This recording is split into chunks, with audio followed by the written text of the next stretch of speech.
25 September tahun 1944, pesisir selatan, Pulau Morotai, Maluku Utara, hujan baru saja reda. Tanah becek menempel di sepatu bot para prajurit Australia ketika mereka menyusuri jalan tanah yang mengarah ke ladang singkong dan kelapa. Di kejauhan, samar-samar terdengar debur ombak laut Halmahera, bercampur dengan dengungan nyamuk yang tak henti-henti. Di depan mereka, beberapa sosok bergerak pelan di antara batang-batang kelapa yang ramping. Dari jauh, mereka tampak biasa saja, lelaki kurus, berkaus lusuh, bersarung.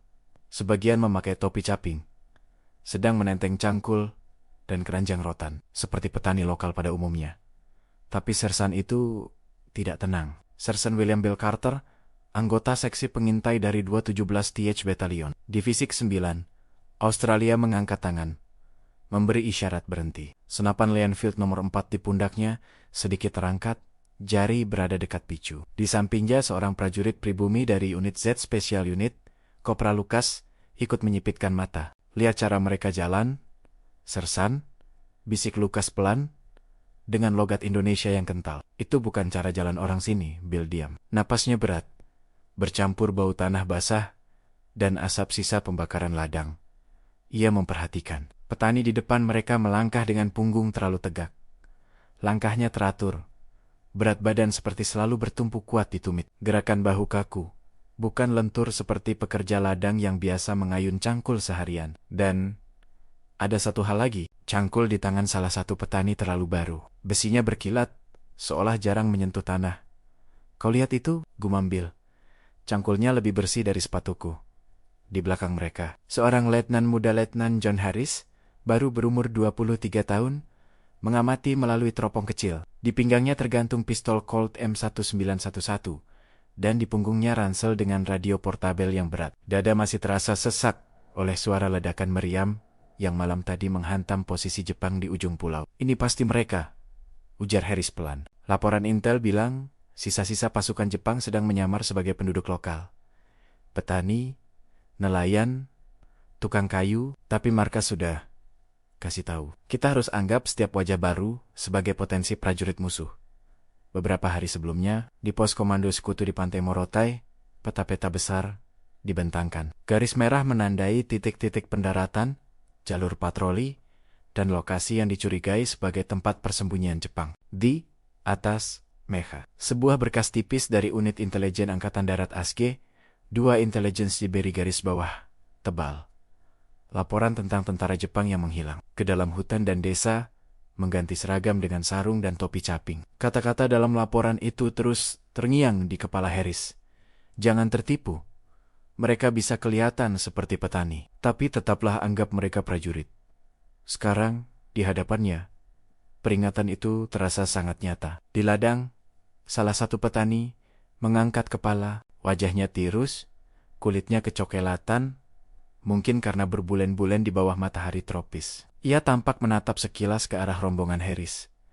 Lalu buru-buru menunduk lagi, pura-pura sibuk menggali tanah di sekitar tanaman singkong. Bill melihat sekilas sorot mata itu. Ada sesuatu yang berbeda tajam. Waspada. Bukan pandangan kosong, orang yang hanya memikirkan panen. Lucas mendekat sedikit ke arah Harris. Tuan Letnan, bisiknya, kalau orang sini ketemu tentara Australia, biasanya mereka mendekat, minta rokok, gula, apa saja. Itu, ia mengangguk ke arah para petani. Mereka malah menjauh. Memang benar, perlahan, hampir tak terlihat, para petani itu bergerak menjauh, sedikit demi sedikit, seolah-olah hanya mencari posisi kerja yang lebih baik di ladang. Tapi pola gerakannya jelas, mereka menyebar, mengambil jarak, membuka sudut antar satu sama lain. Itu bukan cara kerja petani, itu cara pasukan infanteri mengatur formasi. Harris merasakan bulu kuduknya berdiri. Baik, katanya pelan, mencoba tetap tenang. Kita lakukan sesuai buku petunjuk. Tidak ada tembakan kecuali jelas-jelas ada ancaman. Ia melambaikan tangan, dan 2 prajurit paling depan, Bill dan Lucas, bergerak turun dari gundukan tanah, mendekati ladang. Mereka berjalan perlahan, senapan mengarah ke bawah tapi siap diangkat kapan saja. Di belakang mereka, 3 prajurit lain menyebar, menjaga jarak, semakin dekat, semakin jelas detail yang sebelumnya tertutup jarak. Di pergelangan tangan salah satu petani, Bill melihat bekas garis memutih, bekas jam tangan yang jelas bukan gaya petani lokal yang jarang memakai jam. Lalu, Di bawah sarung yang agak tersingkap saat orang itu melangkah, tampak ujung kain yang warnanya kehijau abu-abuan. Kain dengan pola lipatan yang sangat mirip dengan seragam lapangan tentara Kekaisaran Jepang. "Kontak, siap siaga," gumam Bill lewat gigi terkatup. Harris mengangguk, tangannya bergerak ke radio di pundaknya. "Red 2, di sini Red 1.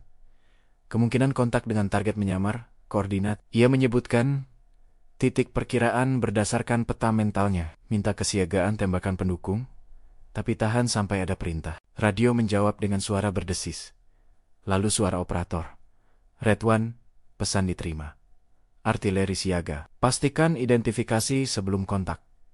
Identifikasi. Satu kata itu saja bisa memisahkan laporan keberhasilan operasi intelijen atau skandal pembunuhan warga sipil. Harris tahu risikonya. Di meja rapat komando beberapa hari sebelumnya, foto-foto orang Maluku dan Halmahera dipasang berdampingan dengan foto prajurit Jepang. Perbedaan wajah, bahasa tubuh, dan kebiasaan pun dibahas dengan detail. Mereka belajar tentang kain yang biasa dipakai, cara memikul beban, sampai cara orang lokal menggenggam parang. "Jepang sudah putus jalur suplai," kata seorang perwira intel senior kala itu. "Mereka kelaparan, kehabisan amunisi. Cara mereka bertahan sekarang adalah berbaur. Ada laporan mereka berpura-pura jadi nelayan, petani, tapi mereka tidak bisa sepenuhnya meniru. Selalu ada yang janggal. Kini, di ladang singkong ini, semua pelajaran itu diuji." Bill berhenti sekitar 15 meter di depan salah satu petani. Suasana hening sejenak. Hanya terdengar serangga dan bunyi cangkul yang menyentuh tanah. "Hei!" seru Bill. Mengangkat tangan, mencoba sikap agak ramah, namun waspada. "Selamat pagi," ia melirik Lukas. "Katakan pada mereka, kami tidak bermaksud jahat. Kami hanya mau bicara." Lukas melangkah maju, menurunkan sedikit senapan Owen gun yang tergantung di dadanya. Ia menyapa dalam bahasa Melayu yang sederhana. "Pagi, Pak. Kami tentara Australia. Mau tanya saja. Jangan takut. Kami teman." Petani itu berhenti mencangkul. Bahunya menegang sesaat. Ia menoleh pelan ke arah Lukas, lalu mengangguk kecil. Bibirnya bergerak, mengeluarkan kata-kata pelan. Dan disitulah kesalahan pertama mereka. Ucapan itu memang terdengar seperti bahasa Melayu, tapi aksennya salah. Huruf-hurufnya terlalu kaku. Intonasinya naik turun tidak alami. Lukas cukup lama bekerja dengan penduduk lokal untuk tahu perbedaan antara orang kampung dan orang asing yang mencoba meniru. Ia berpaling sekilas ke arah Harris. Matanya menyiratkan pesan jelas. "Ini bukan orang sini." Harris menghela napas dalam-dalam. Jantungnya berdegup kencang. Ia mengangkat suara, kali ini tegas, tanpa basa-basi. "Tinggalkan cangkul, angkat tangan pelen-pelen." Saat Lukas menerjemahkan dengan nada lebih keras, ladang itu mendadak menjadi lebih sunyi dari sebelumnya. Beberapa petani berhenti bergerak. Seorang di ujung kiri menoleh cepat, menatap ke arah salah satu pohon kelapa, seolah memberi isyarat tak terlihat pada seseorang. Bill melihat gerakan mata itu. Ia merasakan sesuatu yang sangat tidak enak. "Letnan," gumamnya, "ini akan jadi buruk." Di balik pepohonan, tersembunyi di bawah semak-semak, sesuatu berkilat. Singkat kilatan logam dari laras senapan Arisaka Type 99 yang disembunyikan dengan daun-daun kering. Sekutu sudah diperingatkan. Jepang mungkin berpura-pura jadi petani, tapi mereka hampir tidak pernah jauh dari senjatanya. Dan di Marcos jauh dari ladang singkong ini. Para perwira intelijen sekutu sudah lama menyadari satu hal. Mereka mungkin datang terlambat ke pulau-pulau, seperti Morotai. Tapi soal trik penyamaran Jepang, sekutu sebenarnya sudah tahu. Suasana di ladang singkong itu menegang, meski tidak satu peluru pun belum dilepaskan. Petani di depan Bill perlahan meletakkan cangkulnya. Ujung kayu mengetuk tanah basah. Suara kecil yang justru terasa sangat keras di telinga semua orang yang sedang tegang. Ia mengangkat tangannya perlahan, terlalu pelan, terlalu terukur, seolah setiap sentimeter pergerakan telah dilatih. Lukas melangkah sedikit lebih dekat. "Pelan saja, Pak," katanya dalam bahasa Melayu. "Kami cuma mau periksa, tidak ada yang ditembak. Kalau tidak melawan." Laki-laki itu mengangguk. Tapi sekali lagi, ada yang janggal pada ekspresinya. Mata yang tidak pernah benar-benar menatap, lebih banyak menghitung jarak ke arah hutan, ke arah prajurit Australia, ke tanah di mana sesuatu mungkin disembunyikan. Harris merasakan keringat dingin mengalir di tengkuknya. Ia tahu, jika salah menilai dan menembak petani sungguhan, itu akan jadi bencana politik dan moral. Tapi jika ia terlalu ragu, Dan ternyata mereka memang tentara Jepang. Bill menggerakkan bibir tanpa suara. Apa perintah? Harris menelan ludah. Kita lakukan ini bersih, katanya. Pemeriksaan tangan pertama. Tahan tembakan, kecuali ia menyapu pandang ke seluruh ladang. Kecuali mereka melakukan gerakan yang jelas-jelas bermusuhan. Ia memberi isyarat dengan tangannya. Dua prajurit di belakangnya, Private Dawson dan Private McLean, bergerak, memotong ke sisi kanan, membuat setengah lingkaran di sekitar para petani. Boots mereka mengaduk tanah basah, meninggalkan bekas jejak lebar berdampingan dengan jejak telanjang kaki para pekerja ladang. Lukas kembali menatap laki-laki di depannya. Nama? Tanyanya singkat. Laki-laki itu menjawab, menyebutkan nama yang terdengar seperti nama lokal. Tapi begitu ia mengucapkannya, lidahnya sedikit terpeleset intonasi pada suku kata kedua terdengar asing. Kau dari kampung mana? Tanya Lukas lagi. Jawaban berikutnya membuat Lukas yakin. Nama kampung yang disebutnya salah. Ia menyebut nama yang ada tapi letaknya salah total. Seorang penduduk lokal tidak mungkin keliru menyebut arah kampungnya sendiri. Lukas menahan ekspresi wajahnya tetap datar, tapi di dalam kepalanya lonceng peringatan sudah berdentang keras. Letnan, katanya pelan. Dalam bahasa Inggris, dia bohong. Dia tidak tahu di mana kampung yang dia sebut. Bukan orang sini. Harris mengangguk pelan. Baik, gumamnya. Saatnya kita bongkar. Lukas mengubah nada suaranya dari ramah menjadi sedikit lebih keras dan berwibawa. Ia menatap lurus ke mata laki-laki itu. Kau tentara Jepang? Ya, katanya langsung, tanpa basa-basi, masih dalam bahasa Melayu. Jangan bohong, kami sudah tahu. Untuk sepersekian detik, dunia terasa berhenti. Bahunya menegang. Tatapan matanya yang sebelumnya berputar-putar kini membeku, lurus menatap Lukas. Dan di momen singkat itulah, muncul kilatan sesuatu di mata itu, campuran terkejut, marah, dan tersinggung. Kemudian, ia melakukan sesuatu yang makin menegaskan kecurigaan mereka. Tanpa sadar, spontan, ia merapatkan tumit kaki kirinya ke kanan. Tubuhnya tegak lurus. Gerakan refleks sebuah posisi berdiri militer yang biasa dilakukan prajurit Jepang saat merespons panggilan perintah. Lukas langsung mundur selangkah. Senapan Owen-nya terangkat. Letnan! Dia, saat itu Huga, di ujung ladang. Salah satu petani yang lain menjatuhkan keranjang rotan yang dibawanya. Keranjang itu menimpa tanah dengan suara berat yang aneh, seolah isinya bukan hanya umbi dan akar. Keranjang itu terbalik, dan sesuatu bergulir keluar di antara singkong. Bayonet panjang, terbungkus kain goni tipis. Di waktu yang sama sarung seorang petani lain tersingkap saat ia memutar badan, memperlihatkan sekelebat kayu hitam. Popor senapan Arisaka yang disembunyikan di bawah kain. Bill tidak menunggu lebih lama. Senjata, teriaknya. Kontak musuh. Suara itu seolah memicu semuanya sekaligus. Waktu tiba-tiba bergerak lebih cepat. Salah satu petani merunduk ke arah keranjang, tangannya terjulur ke bayonet. Bill sudah mengangkat senapannya. Tapi sebelum menembak, ia masih memberi satu peringatan terakhir. Jangan gerak, teriaknya dengan suara paling keras yang ia punya. Lukas menerjemahkan kilat. Tapi keberanian atau keputusasaan laki-laki itu lebih cepat dari terjemahan. Tangannya sudah menyentuh gagang bayonet, menariknya keluar dari kain goni. Dua tembakan meletus, hampir bersamaan. Suara Lienfield Bill menggelegar, memecah keheningan ladang. Boom! Disusul satu lagi dari McLean di sisi kanan. Bayonet terlepas di udara, tubuh si petani terpental ke belakang, menabrak batang singkong. Sebelum jatuh diam, dengan mata menatap kosong ke langit yang mulai cerah. Di balik pohon kelapa, kilatan logam itu tiba-tiba menyala. Laras Arisaka yang tadi tersembunyi sekarang dimuntahkan. Satu rentetan tembakan meledak, mengguncang udara, pelurunya mencabik daun, tanah, dan batang kelapa yang rapuh. Prajurit Australia dan Z Special Unit serentak menjatuhkan diri ke tanah, berebut posisi berlindung di balik gundukan tanah dan batang pohon. Tanah basah beterbangan, bercampur serpihan daun dan percikan lumpur. Kontak di kiri! Kontak di kiri! Teriak Dawson, senapannya membalas dengan tembakan cepat. Lukas, dengan gerakan yang hampir otomatis, mengarahkan Owen Gunia ke arah suara tembakan musuh. Senjata otomatis itu meraung dengan dentuman pendek berentak. BRRRT mengirimkan peluru ke arah semak tempat kilatan senapan Jepang muncul. Para petani lain kini melemparkan topi caping, sarung tersibak, memperlihatkan seragam lapangan Jepang yang kotor, penuh lumpur dan sobekan. Ada yang menarik pistol Nambu yang disembunyikan di pinggang, Ada yang mengangkat senapan yang diselipkan di bawah karung goni. Mereka bukan lagi petani, mereka kembali menjadi apa?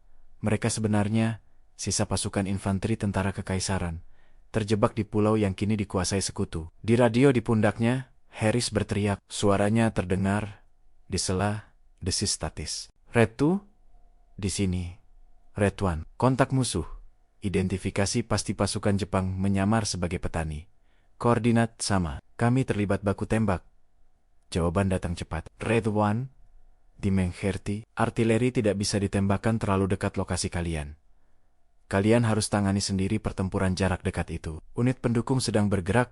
Harris memaki pelan di antara desingan peluru yang melintas di atas kepalanya. Tentu saja, gumamnya. Kalau begini caranya, manual taktik tidak banyak membantu. Ia mengintip dari balik batang pohon, melihat salah satu prajurit Jepang merangkak cepat ke belakang pohon kelapa. Berpindah posisi, tanpa memperlihatkan kepala lebih dari sepersekian detik. Gerakannya lincah. Disiplin tempur masih sangat jelas, meski seragamnya compang-camping. Kita bukan berhadapan dengan petani yang putus asa, pikir Harris. Ini veteran, mungkin yang selamat dari serangan udara di pantai, atau yang lolos dari ring pertahanan utama. Di sisi lain ladang, Bill menekan pipinya ke popor senapan, mencoba menyelaraskan napas dengan bidikan. Ia melihat bayangan musuh bergerak di antara daun singkong, menembak cepat, lalu berpindah lagi. Seperti permainan bayangan yang mematikan. Lucas, teriaknya. Kita tidak bisa biarkan mereka mundur ke hutan. Kalau mereka lolos, mereka akan kembali dengan lebih banyak orang. Lucas mengerti. Ia pernah mendengar cerita-cerita tentang pasukan Jepang yang bertahan berminggu-minggu, bahkan berbulan-bulan, dengan menyamar, bergerilya, menyelinap ke kamp-kamp sekutu pada malam hari. Kalau kita biarkan satu saja lolos, pikirnya, esok malam mungkin ada granat yang meledak di tenda. Di tengah baku tembak itu, detail-detail kecil yang diajarkan intel sekutu di pos komando, beberapa hari lalu berputar lagi di kepala Harry Seakan, pengulangan latihan yang kini menjadi panduan hidup moti. Jepang yang menyamar hampir selalu menjaga postur tubuh terlalu tegak. Masih refleks mengambil posisi militer saat terkejut. Salah mengucapkan nama-nama kampung dan desa. Tidak bisa meniru kebiasaan kecil orang lokal seperti cara memanggul beban, cara tertawa keras, atau spontanitas ketika bertemu orang asing. Semua tanda yang dulu hanya ada di kertas laporan, sekarang menari di depan matanya. Di ladang singkong yang berbau tanah basah dan mesiu. Dan sementara peluru terus bersiul lewat telinganya, satu kesadaran menghantam keras. Mereka beruntung sudah datang dengan kecurigaan. Kalau tidak, mungkin hari ini ada laporan resmi yang menyebut insiden tragis di ladang petani Morotai.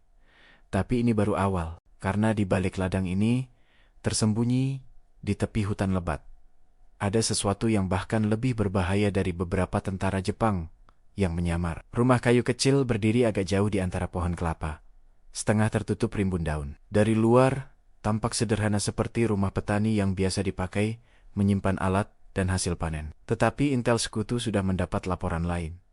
Jepang bukan hanya menyamar sebagai petani. Mereka menggunakan gubek-gubek seperti itu sebagai pos pengamatan rahasia, kadang sebagai stasiun radio, dan jika di dalamnya ada radio lapangan Jepang yang masih berfungsi, berarti setiap langkah sekutu di Morotai bisa saja sedang didengarkan dan dilaporkan. Tembakan mulai mereda, berganti dengan letupan sesekali yang lebih jarang. Asap mesiu tipis melayang di atas ladang singkong, bercampur bau tanah basah dan daun yang baru saja hancur dihantam peluru. Di antara batang-batang yang rebah, beberapa tubuh tergeletak diam baik berseragam kompang camping Jepang maupun berpakaian petani palsu.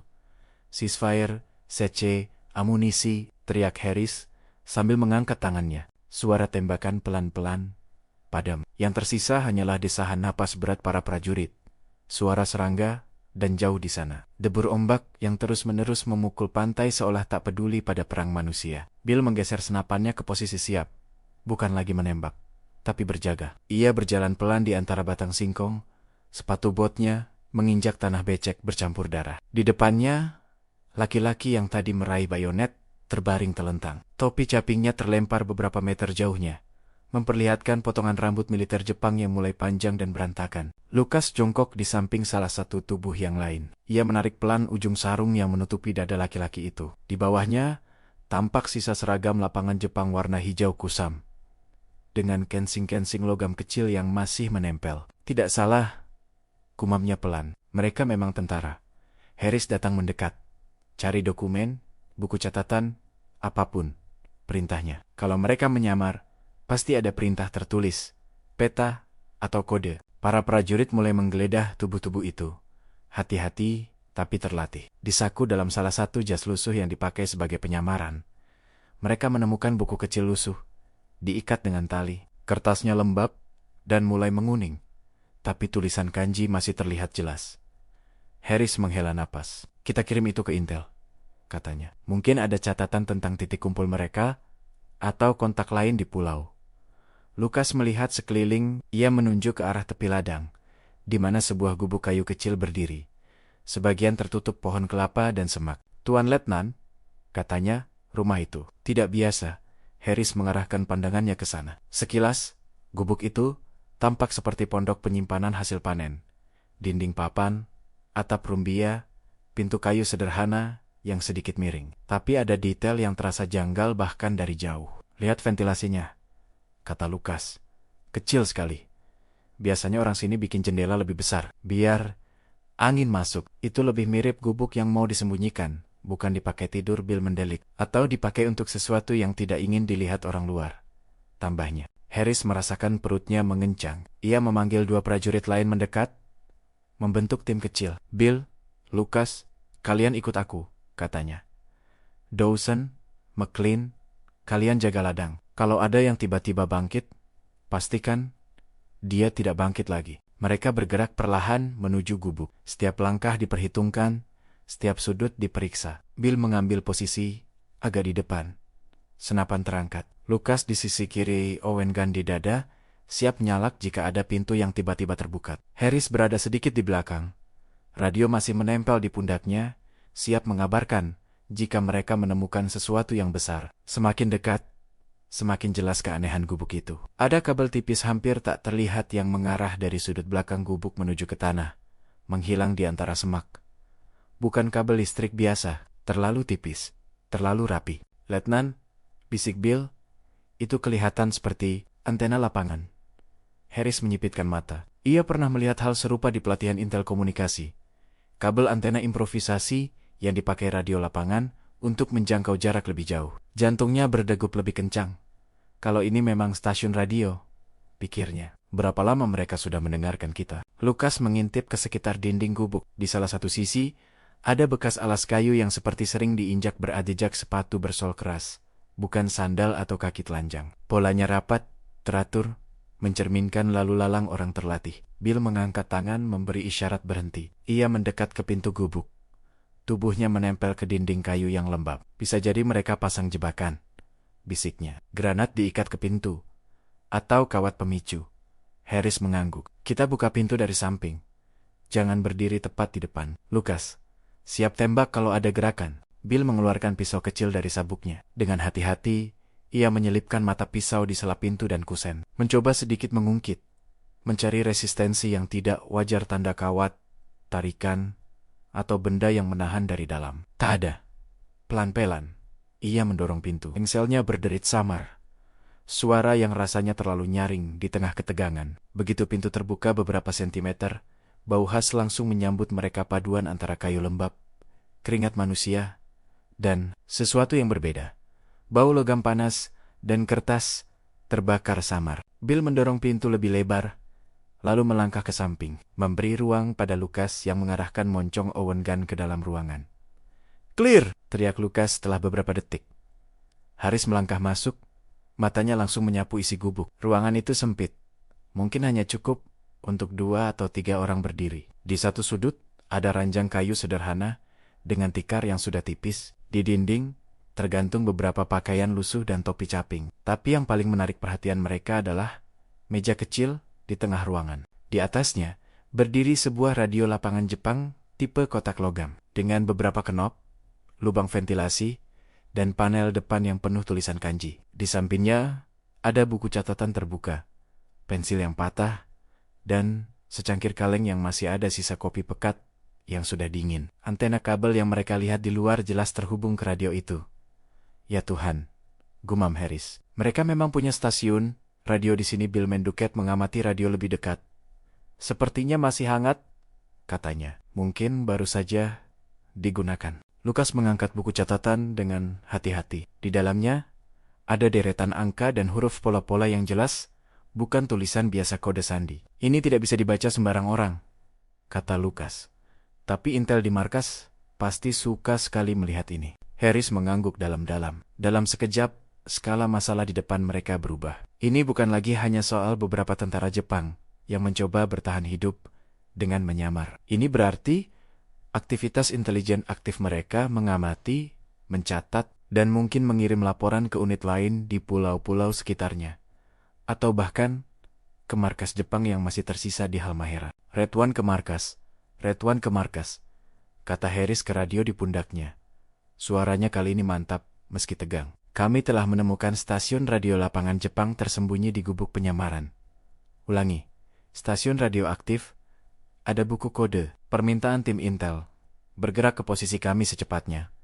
Suara di seberang radio terdengar lebih tegang dari sebelumnya. Red One, itu temuan besar.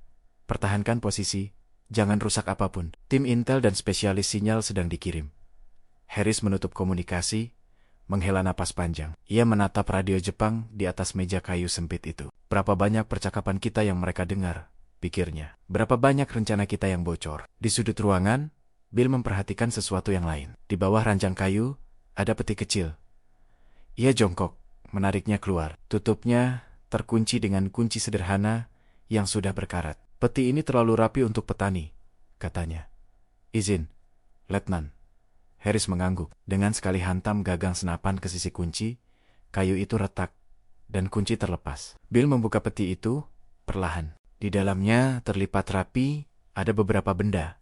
Selembar peta tipis, kantong kain berisi peluru Arisaka, dan yang paling menarik perhatian beberapa lembar kertas dengan tulisan yang lebih rapi daripada catatan kode di meja. Lukas mengambil salah satunya, membaca cepat, matanya melebar. Tuan Letnan, katanya pelan. Ini bukan hanya catatan posisi kita. Ia menelan ludah. Ini daftar nama kampung, pemimpin lokal, dan siapa yang mungkin mau bekerja sama dengan Jepang. Mereka mengamati penduduk juga. Harris memejamkan mata sebentar. Skenario yang lebih rumit mulai terbentang di pikirannya. Jepang bukan hanya bersembunyi dan mendengarkan sekutu. Mereka mencoba memetakan loyalitas penduduk, menilai siapa yang bisa dipercaya, siapa yang bisa dipaksa, siapa yang bisa dipakai sebagai mata dan telinga. Jadi ini perang bayangan, pikirnya. Bukan cuma soal tank dan pesawat, ini soal siapa yang dipercaya, siapa yang bisa menyamar paling meyakinkan. Di luar gubuk suara dosen memanggil. Tuan Letnan, kami menemukan sesuatu lagi di ladang. Harris menoleh ke Bill dan Lukas. Tinggalkan radio dan dokumen seperti ini. Kita pasang penjagaan di luar. Kita lihat apa lagi yang mereka tinggalkan.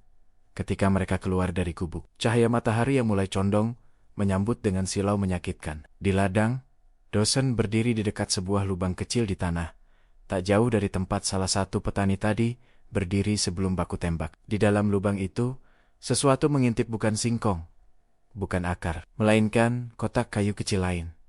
Tertimbun rapi di bawah satu lapis tanah, dan beberapa daun kering. Dan begitu kotak itu dibuka, para prajurit menyadari penyamaran Jepang sebagai petani bukan sekadar usaha putus asa untuk bertahan hidup. Itu bagian dari jaringan yang jauh lebih terencana. Haringganjang tanpa mereka sadari telah lama diperhatikan oleh intel sekutu. Bahkan sebelum tembakan pertama di ladang ini dimulai, kotak kayu kecil itu diletakkan di atas tanah becek, tepat di tengah lingkaran para prajurit. Dosen mengelap cepat lumpur di permukaannya, lalu menatap Harris, menunggu perintah. Buka, kata Harris singkat. Bill berlutut, ibu jarinya menekan kait besi kecil di depan. Kait itu longgar, tidak dikunci seketat peti di bawah ranjang gubuk tadi. Seolah kotak ini memang dirancang untuk bisa dibuka dengan cepat kapan saja. Dengan pelan, tutup kotak terangkat. Di dalamnya tersusun rapi beberapa benda yang, jika dilihat sepintas, tampak biasa saja. Beberapa lembar kain putih terlipat, 2 potong kain merah, dan 3 bendera kecil, seukuran sapu tangan masing-masing, dengan warna berbeda. Lukas mengerutkan kening. Ini bukan perbekalan, gumamnya. Ia mengambil salah satu bendera kecil, mengangkatnya di salah satu sudut kain. Dengan tinta hitam yang mulai memudar, ada tulisan kanji pendek. Harris mencondongkan tubuh. Apa itu semacam sinyal? Tanyanya. Lukas mengangguk pelan. Sepertinya Kode visual? Jawabnya. Bendera-bendera kecil ini mungkin dipakai untuk memberi tanda dari ladang ke titik lain, mungkin ke hutan, atau ke kapal kecil di lepas pantai. Bill menunjuk ke kain putih yang terlipat. Ini ukurannya pas untuk dijadikan tanda di tanah, atau untuk mengelap sesuatu dari kejauhan. Lucas menatap Harris, lalu berkata pelan, seakan menyusun kepingan puzzle, Tuan Letnan. Kalau ladang ini dipakai sebagai titik pengamatan, mereka bisa memberi sinyal ke posisi lain tanpa harus pakai radio. Mungkin radio hanya dipakai untuk laporan besar. Tapi pergerakan harian bisa pakai ini. Harris menatap ladang yang penuh batang singkong rebah. Barisan tanaman itu, bila dilihat dari atas dari pesawat pengintai, atau bahkan dari pos pengamatan di bukit, bisa jadi latar yang sempurna untuk diselipi bendera kecil yang hampir tak terlihat dari tanah. Ia menarik napas dalam-dalam. Jadi mereka punya dua jalur komunikasi, pikirnya.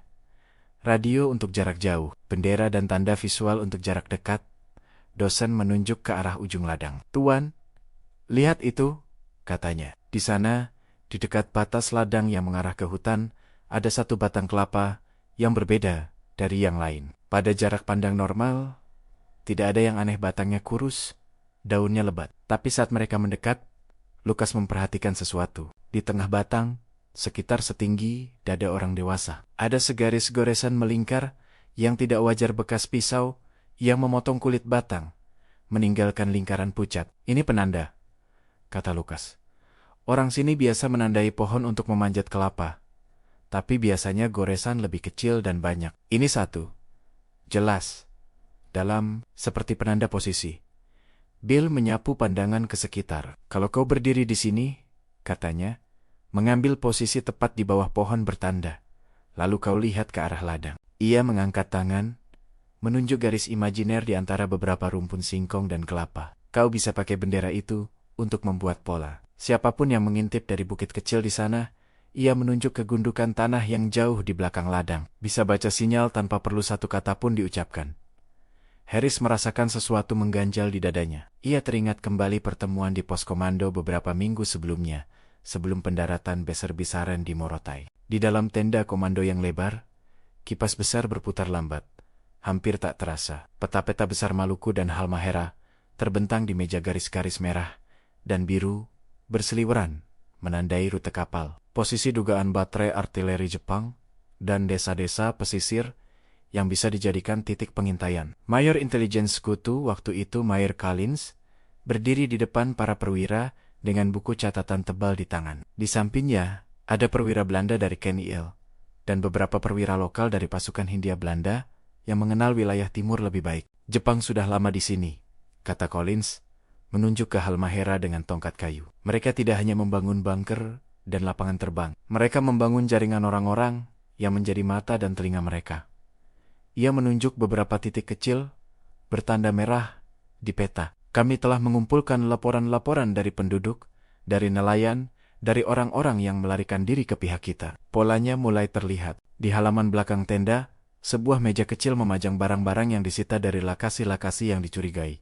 Topi, caping, cangkul, radio lapangan, bendera kecil, bahkan buku catatan dengan daftar nama kampung. Jangan tertipu oleh topi, caping, dan sarung, lanjut Collins. Jepang paham bahwa di pulau-pulau seperti ini, yang menentukan bukan hanya senjata, tapi siapa yang tampak seperti orang biasa. Mereka mencoba menyamar sebagai petani, nelayan, tukang kayu, tapi ia mengangkat sebuah foto hitam putih, diambil dari jarak jauh, membidik sekelompok nelayan di pantai. Kami juga belajar mengenali mereka. Ia menunjuk ke beberapa detail kecil pada foto. Karena salah satu nelayan berdiri tegak di perahu, pola bekas sandal di pasir, cara mereka membawa karung yang berbeda dari orang lokal. Kami sudah punya daftar pola, ujar Collins, dan kami sudah melatih kalian untuk mengenalinya. Percayalah, di Morotai, Halmahera, dan pulau-pulau sekitarnya, Jepang akan memakai penyamaran yang sama. Harris, yang waktu itu duduk di bangku barisan kedua, masih muda dan penuh tegang, mengingat kata-kata terakhir Mayor Collins dengan jelas. Mereka akan mencoba menyamar jadi petani. Tapi, ketika kalian sampai di sana, kalian akan tahu, sebelum mereka sempat menarik pelatus kini. Di ladang singkong Morotai ini, kalimat itu terasa hampir seperti nubuatan yang terpenuhi. Harris kembali menatap kotak kayu yang baru saja mereka temukan. Selain bendera dan kain, Ada satu benda lagi di sudut bawah sebuah gulungan kertas minyak kecil. Ia mengambilnya hati-hati, membuka ikatan tipisnya. Di dalamnya terdapat sketsa kasar, bukan peta lengkap, tapi diagram. Ada simbol ladang, digambar sebagai persegi dengan tanda tanaman. Satu gubuk ditandai kotak kecil dengan garis antena, dan beberapa tanda X yang tersebar di arah hutan dan pesisir. Di samping beberapa X, ada catatan kanji pendek. Lukas menghela napas pelan. Ini seperti skema jaringan, katanya. Ladang ini hanya satu titik. Mereka punya beberapa titik lain. Bill merapatkan rahangnya. Berarti, kalau ada petani di sini, mungkin ada nelayan di pantai, penebang kayu di hutan, dan seterusnya. Harris menahan kertas itu di tangannya, merasakan betapa tipisnya, betapa mudahnya robek, dan betapa besar dampaknya terhadap operasi sekutu jika dokumen seperti ini tidak pernah ditemukan. Ia menoleh ke radio di pundaknya. Red One ke markas. Panggilnya lagi. Penemuan tambahan? Ditemukan kotak sinyal. Kemungkinan dipakai untuk komunikasi visual. Serta diagram jaringan pos pengamatan musuh. Saran. Perluasan patroli untuk menyisir titik-titik lain.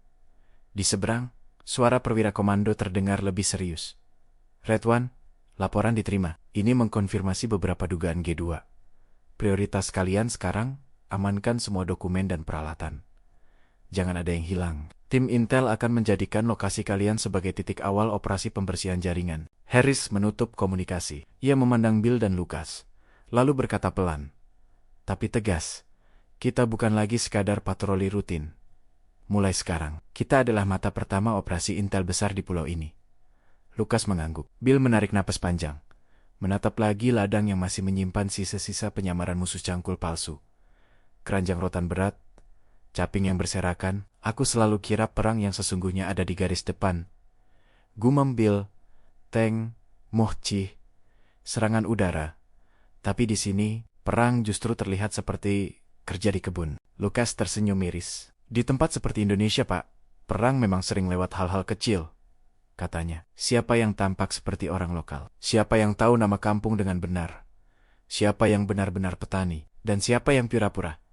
Harris memandang jauh ke arah hutan, di mana sinar matahari mulai tembus, di sela-sela daun, menimbulkan bayangan bergoyang pelan di tanah. Di balik bayangan itulah, entah di mana mungkin ada lagi gubuk kecil, bendera tersembunyi, atau radio lapangan lain. Jaringan Jepang mungkin masih jauh dari habis. Yang membedakan sekarang, Sekutu sudah punya gambaran, mereka sudah mengerti bahasa penyamaran itu, dan lebih dari itu, mereka sudah bersiap membalikkan permainan, memburu para petani palsu, sebelum mereka sempat menghilang lagi ke dalam keramaian pulau. Sore merambat pelan di Morotai. Cahaya matahari menurun jadi lebih hangat, menimpa ladang singkong yang kini penuh jejak sepatu, selongsong peluru, dan caping-caping yang tergeletak seperti cangkang kosong. Truk kecil bergardan tinggi, berderak-derak memasuki area itu, roda belakangnya berkutat di lumpur, sebelum akhirnya berhasil naik ke tanah yang sedikit lebih keras. Di bak belakang, beberapa perwira Intel mengenakan seragam yang lebih bersih dengan tas peta dan tabung dokumen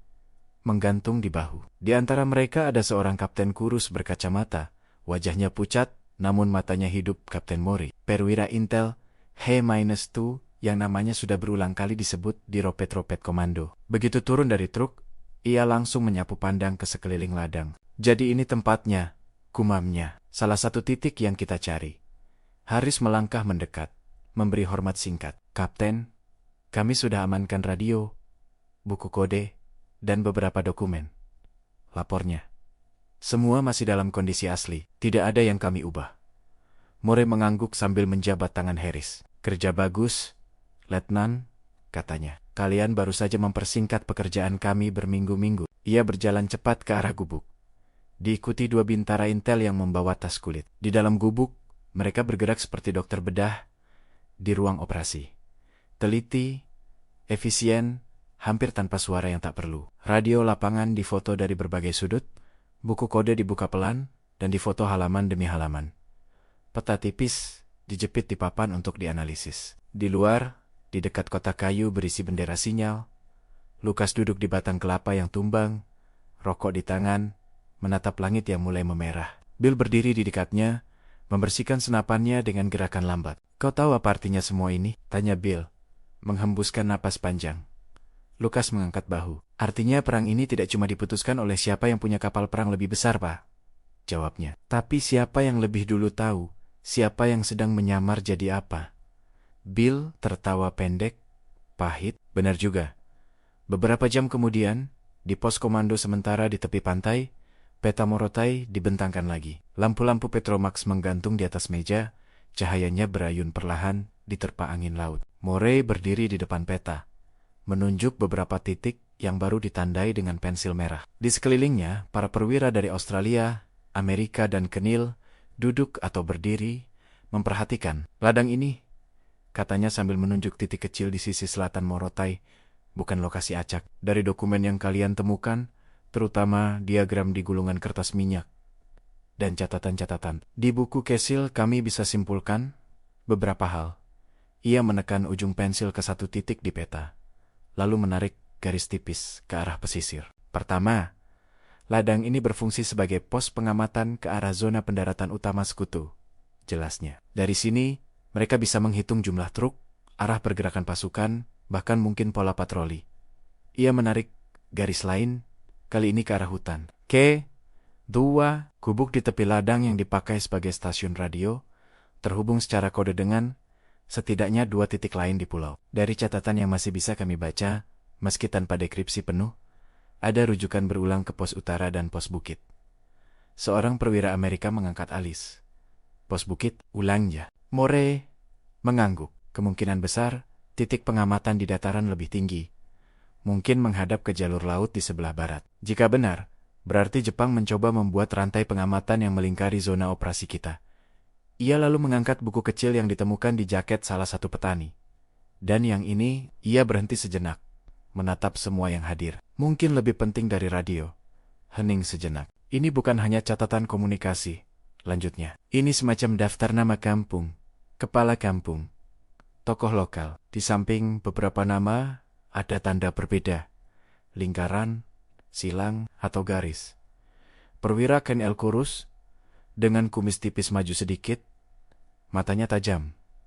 Anda yakin paham artinya? Tan, Yan, ya. Murray menghela napas. Kami belum 100% yakin, akunya. Tapi ada pola yang cukup jelas. Nama yang dilingkari, misalnya, sebagian kami kenal dari laporan terdahulu sebagai orang yang pernah dipaksa kerja paksa oleh Jepang.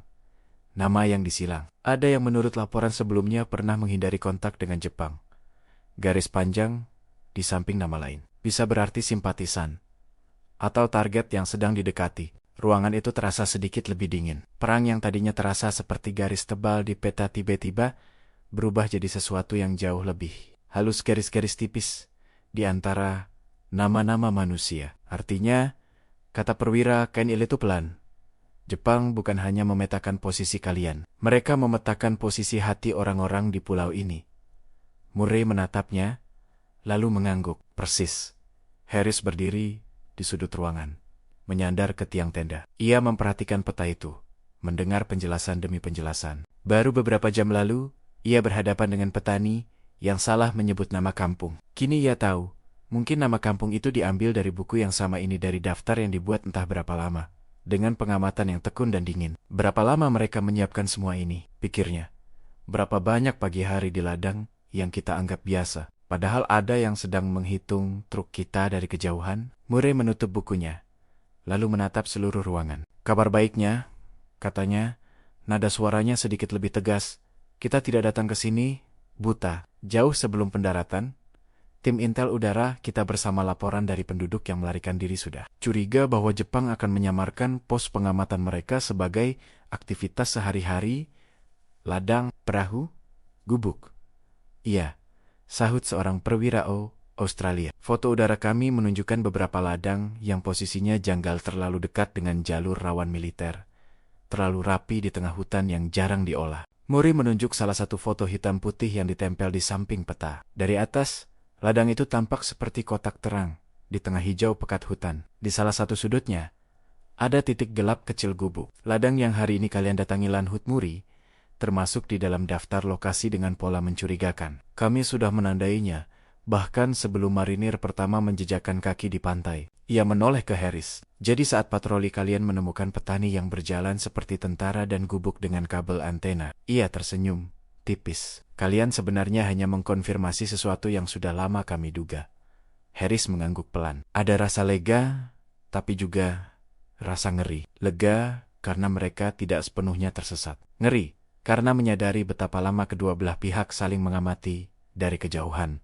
Seperti dua pemburu yang pura-pura tidak saling lihat di hutan yang sama. Malam itu, di tepi pantai Morotai, langit penuh bintang. Lampu-lampu kapal sekutu yang berlabuh di lepas pantai berkelip pelan, membentuk garis cahaya di atas permukaan laut yang gelap. Di salah satu sudut pantai, Bill dan Lucas duduk di peti amunisi kosong, membagi sebatang rokok terakhir sebelum jaga malam. Kau tadi dengar mereka di tenda? Tanya Bill, meniup asap ke udara.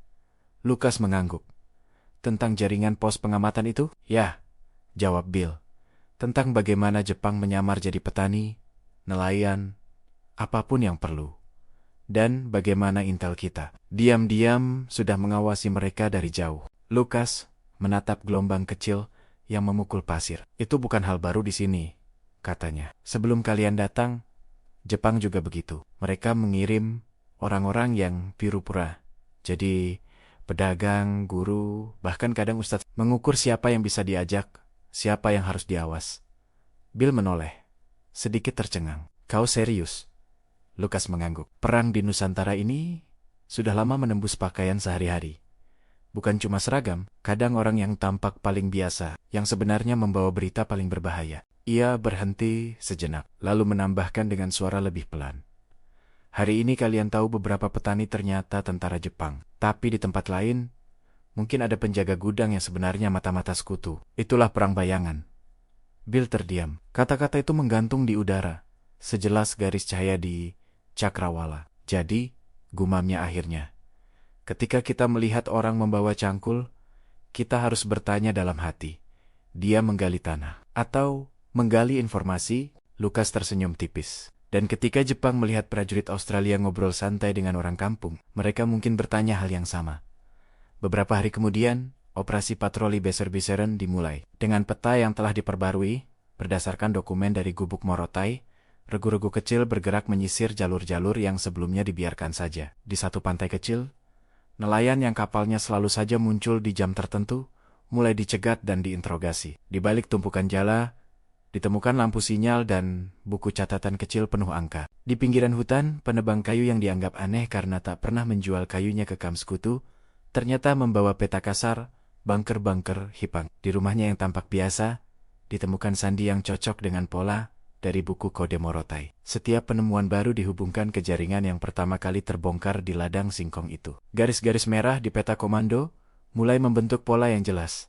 Rantai kecil pos pengamatan, titik penghubung, dan jalur pengiriman pesan. Sekutu tidak lagi hanya menebak, mereka memburu dengan pengetahuan. Pada akhirnya ketika laporan-laporan pos koporosi diketik di mesin tik di Mahamea kayu yang sempit. Ladang kecil di pesisir selatan Morotai hanya tercatat sebagai satu insiden di antara banyak. Kontak dengan pasukan Jepang yang menyamar sebagai petani.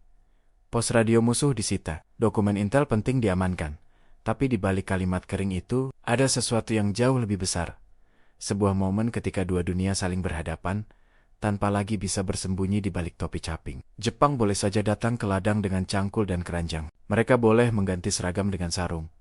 Dan bendera perang dengan bendera kecil yang disembunyikan di antara tanaman singkong. Tapi pada hari itu, di tanggal 25 September 19, di sebuah ladang basah di Morotai, penyamaran mereka tidak lagi cukup. Karena sebelum mereka sempat menyempurnakan perannya sebagai petani, sekutu sudah hafal gerak langkah tentara di baliknya. Dan di medan perang yang dipenuhi seragam dan pakaian sehari-hari, itulah perbedaan tipis antara patroli yang pulang membawa laporan, atau tidak pulang sama sekali.